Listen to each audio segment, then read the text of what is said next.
Sasa sister, bana kama unavyoona TV tayari imeshakuwa sawa sasa hivi. Unaweza tu kaendelea kuangalia kama sio ni movie ulikuwa unaangalia sio ni nini.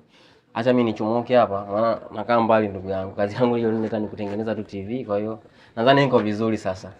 Kwa kweli fundi, hata mimi naiona inaonyesha clear kabisa. Huduma zenu ni nzuri, asante sana. Kwa hiyo nadhani fundi, ngoja kwanza taratibu. Fundi. Naam. Unavaa begi sasa, unaenda wapi jamani?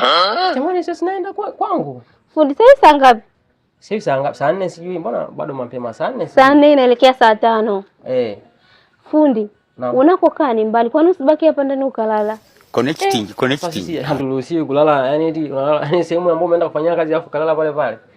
Inakuwa ni ngumu sana. Alafu sasa isitoshe, sasa wewe mimi hata sio hapo unalala na nani, sio unaishi na nani, alafu eti nije nijilaze tu hapa. Inakuwa sio busara. Kuhusu hilo hata usijali fundi. Sio na nani nakaa na nani? Kuwa na amani. Alafu na kuonea huruma fundi, unakoenda ni mbali. Alafu huko kwetu sasa hivi magari ni shida. Kwa hiyo sitaweza kupata gari kabisa. Kwa kweli. At boda. Sidhani. Ila sasa unafikiri kutoka hapa mpaka Goba na boda shilingi ngapi fundi? Ya kweli ila ya ufundi hapo itakuwa imeisha. Basi tufanye hivi, kwa sababu umeonyesha moyo wa busara, umeonyesha hekima. Basi nadhani mimi nitalala tu hapa. Kwa hiyo itakuwa umenisaidia sana. Nitalala tu hapa. Kwani ulale chini? Sasa jamani, kitanda chenyewe cha watu hichi tuanze kujibana wote tena, unajua jinsia mbili tofauti na kuwa kama haijakaa sawa yani. Kwa hiyo wewe rizika tu, mimi msaada wako ni mkubwa, umenisaidia mpaka hapa, mimi nashukuru. Wewe acha tu mimi. Ngoja hizi dalili za mvua na hili baridi, na hapa chini kwangu hii sakafu inapandisha unyevu. Kwa kweli mimi ningekuomba tu fundi tulale hapo kitandani wote. Unatoshea sasa hapa jamani. Fundi jamani, kitu chochote tusitoshe. Kwa mwili gani nilokuepo nao? Basi haina shida, mimi nitapumzika tu kwenye hii yengo basi. Sawa, basi mimi nitalala kule mwisho. Basi haina shida. Haina shida. Nashukuru sana kwa moyo wako. Una moyo wa tofauti sana. Una moyo wa tofauti sana bwana. Basi nani, mbona ulali sasa? Fundi lala, unalala na nguo sasa? Pata usijali wewe. Labda ujifunike wewe sasa, mimi niko sawa. Sawa. Mimi niko sawa. Sijazoea kulala ugenini mimi. Sema jikaza, utafanyaje sasa?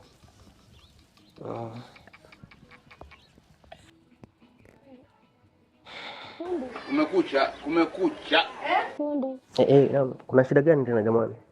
Sema kimeumana. Wapi sasa? Naona nishtua nikajua kuna shida labda sehemu. Nilikuwa nakwambia tu fundi, sogea hata huko karibu basi. Nakubana sana, nisogee huku. Yaani samahani kama nimekubana kwenye kitanda chako. Fundi, simaanishi kwamba unanibana au simaanishi unanisumbua. Yaani nilikuwa nataka usogee karibu yangu. Nisogee huko? Sasa hiyo ni ngumu zaidi, hiyo nadhani sitaweza. Wewe tulale tu hivi kila mtu alale kivyake, sawa? Jamani, sogea huko. Sasa jamani, unajua mimi sasa naogopa kuwa mkali kwa watu. Unajua nimelala hapa kupumzika, lakini naona kama nachoka sasa, yani naogopa kuwa mkali kwa watu yani. Yani sijui nisemaje yani. Sasa napata changamoto sasa. Basi sawa fundi. Tufanye hili jambo liishe.